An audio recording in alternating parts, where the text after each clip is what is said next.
যে ব্যক্তি নিজেকে আল্লাহওয়ালা বানাতে চায় সে যেন 6টি আমল করে। 6টি আমল একটি করে আমরা আলোচনা করব। প্রথম হলো কিয়ামুল লাইল। প্রথম নাম্বার কিয়ামুল লাইল অর্থাৎ তাহাজ্জুদের নামাজ। রাসূল সাল্লাল্লাহু আলাইহি ওয়াসাল্লাম তাহাজ্জুদের প্রতিও গুরুত্ব দিয়েছেন, কারণ আল্লাহর ওলি হওয়ার জন্য, আল্লাহর সান্নিধ্য পাওয়ার জন্য তাহাজ্জুদের বিকল্প নেই। যে ব্যক্তি আল্লাহর ওলি হতে চায়, আল্লাহ ওয়ালা হতে চায়, আল্লাহর সান্নিধ্য অর্জন করতে চায়, আর আল্লাহর নৈকট্য হাসিল করতে চায়, সে যেন ভোর রাত উঠে তাহাজ্জুদের নামাজ আদায় করে। কারণ তাহাজ্জুদের নামাজ পড়ার জন্য আল্লাহ তাআলাও নির্দেশ দিয়েছেন, ওয়ামিনাল লাইলি ফাতাহাজ্জাত বিহি নাফিলাতাল লাক। তাহাজ্জুদ নামাজ অত্যন্ত গুরুত্ব এবং ফজিলতপূর্ণ, এবং এই তাহাজ্জুদের সময় আল্লাহ রাব্বুল আলামিন তার বান্দা যা চান আল্লাহ তাআলা তাকে তাই দেন। সুবহানাল্লাহ। 2 নাম্বার বিশুদ্ধ কোরআন তেলাওয়াত। যে ব্যক্তি আল্লাহ ওয়ালা হতে চায় তাকে বিশুদ্ধ কোরআন তেলাওয়াত করতে হবে। বিশুদ্ধ কোরআন তেলাওয়াত করতে আল্লাহ তাআলা বলেন, ওয়ারাতিলিল কুরআনা তারতিলা, তোমরা তারতিলের সাথে তাসবিহ সহকারে, গুন্না সহকারে, সিফাত সহকারে কোরআন তেলাওয়াত করো।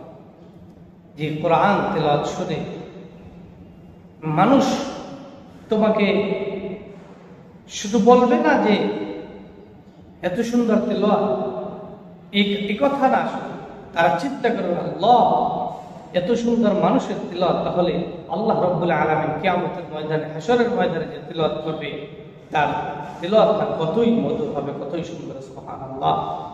এজন্য অন্য হাদিসে রাসূল সাল্লাল্লাহু আলাইহি ওয়াসাল্লাম বলেছেন, কিছু কারি আছে, কিছু কোরআন তেলাওয়াতকারী আছে, পাঠকারী আছে, যাদের উপর আল্লাহ তাআলা লানত নাযিল হতে থাকে। তারা কারা? তারা হলো সেই সমস্ত কোরআন তেলাওয়াতকারী ব্যক্তিরা যারা তারতিলের সাথে কোরআন পড়ে না, বিশুদ্ধভাবে কোরআনগুলো তেলাওয়াত করে না। সব জায়গায় টানের জায়গায় টান, টানের জায়গা যেখানে নাই সেখানে টান। এই জন্য আসুন, দুনিয়ার সব শিখতে পেরেছি, একটা কেন শিখতে পারবো না? কোনো অজুহাত আল্লাহর দরবারে চলবে না। 3 নাম্বার, যে ব্যক্তি নিজেকে আল্লাহওয়ালা বানাতে চায় সে যেন আল্লাহ তাআলার জিকির করে। আল্লাহ তাআলার জিকির করলে কি হয়? অন্তর নরম হয়, কলমটা পরিষ্কার পরিচ্ছন্ন হয়। আল্লাহ তাআলা বলেন, আল্লাযীনা আমানু ওয়া তাতমাইন্নু কুলুবুহুম বিযিকরিল্লাহ, আলা বিযিকরিল্লাহ তাতমাইন্নুল কুলুব। জিকিরের মাধ্যমে বান্দার অন্তর পরিষ্কার হয়, পরিচ্ছন্ন হয়। এজন্য জিকির আজকার আমাদের উঠতে বসতে মুখে রাখবো, জবানে রাখবো। চলতে গেলে, ফিরতে গেলে, বসতে গেলে, শুইতে গেলে, ঘুমাতে গেলে, যে কোনো সময়, যে কোনো অবস্থায় আমরা জিকির করতে পারবো। ওযু ছাড়াও করতে পারবো, ওযু করেও করতে পারবো। এজন্য আল্লাহর সান্নিধ্য পাওয়ার জন্য আমাদের জিকিরে অভ্যস্ত হতে হবে। 4 নাম্বার, যে ব্যক্তি নিজেকে আল্লাহওয়ালা বানাতে চায় সেজন্য আল্লাহর সাথে সম্পর্ক জুড়ে রাখে। আল্লাহর সাথে সম্পর্ক কিভাবে জুড়বে? এখন দৈনন্দিন আল্লাহ রাব্বুল আলামিন আমাদের জন্য 5 ওয়াক্ত নামাজ ফরজ করেছেন। এখন জোহরের আযান দেবে অথবা মাগরিবের আযান দেবে, আমাদের কাজ কি?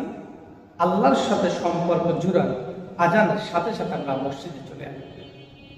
আল্লাহ তাআলার হুকুম, ফরজ বিধানগুলো জামাতের সাথে আদায় করি, জামাতের সাথে আদায় করে অন্য কাজে লাগবে। এইভাবে যদি আমরা করতে পারি তাহলে কিন্তু আল্লাহর সাথে সম্পর্ক আমাদের জোড়া হবে। আর আযান চলে গেল, জোহর আসলাম না, আসর চলে গেল, আসলাম না, মাগরিব চলে গেল, আসলাম না, এরকম করতে করতে 1 দিন, 2 দিন, 3 দিন, বছর চলে যায়, আসলাম না, তাহলে আপনি আল্লাহর সাথে সম্পর্ক জুড়তে পারবেন না। আর যে ব্যক্তি আল্লাহর সাথে সম্পর্ক জুড়তে পারলো না, তার স্থান কিন্তু ভালো জায়গা হবে না, জাহান্নামে যেতে হবে। 5 নাম্বার, যে ব্যক্তি আল্লাহ ওয়ালা হতে চায় সে যেন আল্লাহ তাআলার উপরে ভরসা রাখে, তাওয়াক্কুল করে। ওয়ামান ইয়াতাওয়াক্কাল আলাল্লাহি ফাহুয়া হাসবুহ। সমস্ত কিছু আল্লাহর উপরে ভরসা রাখা উচিত, কারণ আল্লাহ ছাড়া পৃথিবীর কারো উপর ভরসা রাখলে সেই ভরসার কোনো কিছুই গুরুত্ব থাকবে না। আর সেটা আল্লাহ তাআলার উপরেই আমাদের উচিত, প্রত্যেকটি কাজের উপরে ভরসা রাখা উচিত। কারণ আল্লাহ তাআলাই আমাদের অভিভাবক, তিনি উকিল, তিনি আমাদের সমস্ত কাজ দেখেন, তিনি আমাদের সমস্ত সুযোগ সুবিধা দিয়ে থাকেন। এর জন্য যে কোনো কাজ করতে যাব তাওয়াক্কুল বা ভরসা করব কার উপরে? মহান আল্লাহ রাব্বুল আলামিনের উপর। আল্লাহ রাব্বুল আলামিনের উপর ভরসা করে কাজ শুরু করলে আল্লাহ তাআলা ওই কাজটা সহজ করে দেবেন। আমি যে কোনো কাজে যাব, লেখাপড়া, লিখতে, পড়তে, বসতে, উঠতে, কোথাও যাব যখন, তখন আল্লাহর উপরেই ভরসা করব। তাওয়াক্কুলটা আল্লাহর উপরেই থাকবে। যদি ইয়াকিনের সাথে তাওয়াক্কুল আল্লাহর উপরেই থাকে, তাহলে ইনশাআল্লাহ আল্লাহ তাআলাই আমাদের হেফাজত করবেন। আসুন সমস্ত কিছুর তাওয়াক্কুল মহান রবের উপরে করব। 6 নাম্বার, সে যেন আল্লাহর প্রতি সবর অবলম্বন করে, সে যেন ধৈর্য ধারণ করে। আল্লাহ তাআলা বলেন, ইয়া আইয়ুহাল্লাযীনা আমানু ইসতাঈনু বিস-সাবরি ওয়াস-সালাহ ইন্নাল্লাহা মা'আস সাবিরিন। আল্লাহ তাআলা বলেন, মুমিনগণ তোমরা, ইয়া আইয়ুহাল্লাযীনা আমানু ইসতাঈনু বিস-সাবরি ওয়াস-সালাহ, তোমরা সাহায্য প্রার্থনা করো সালাত এবং ধৈর্যের মাধ্যমে। ইন্নাল্লাহা মা'আস সাবিরিন, আর সবরকারীদের সাথে আল্লাহ রাব্বুল আলামিন থাকেন। অন্য আয়াতে বলা হয়েছে, ইন্নামা ইউফাস সাবিরুনা আজরাহুম বিগাইরি হিসাব, আর সবরকারীর জাযা উত্তমটা তো আল্লাহ তাআলা বিনা হিসাবে দিবেন। এজন্য যে কোনো কাজে ধৈর্য ধারণ করব, ধৈর্য হারাবো না। বিপদ আসুক ধৈর্য ধারব, অনেক টাকা পয়সা আসছে ধৈর্য ধারণ করব, অনেক বিপদ আসছে ধৈর্য ধারণ করব, কেউ আমাকে ক্ষতি করলো ধৈর্য ধারণ করব, কেউ আমার দ্বারা উপকার গ্রহণ করলো, আমি এটা আমি নিজে অহংকার করবো না, সেটার উপরে ধৈর্য করবো। কেউ আমাকে ক্ষতি করলো, আমি আল্লাহর উপরে ধৈর্য করব, ধারণ করব। তাহলে আল্লাহ তাআলা ধৈর্যের ফলে যতটুকু ক্ষতি মানুষ করেছে বা অন্য কোনো স্থানে আমাকে ক্ষতি করলো, সেটা আল্লাহ তাআলা তার চেয়ে ভালো উত্তম স্থান আমাদেরকে দেবে, আল্লাহ তাআলা দিয়ে দিবেন। এজন্য ধৈর্য সবর এটা একটা মহৎ গুণ। এই গুণে আল্লাহ তাআলা আমাদের সকলকে গুণান্বিত করুন। আমিন।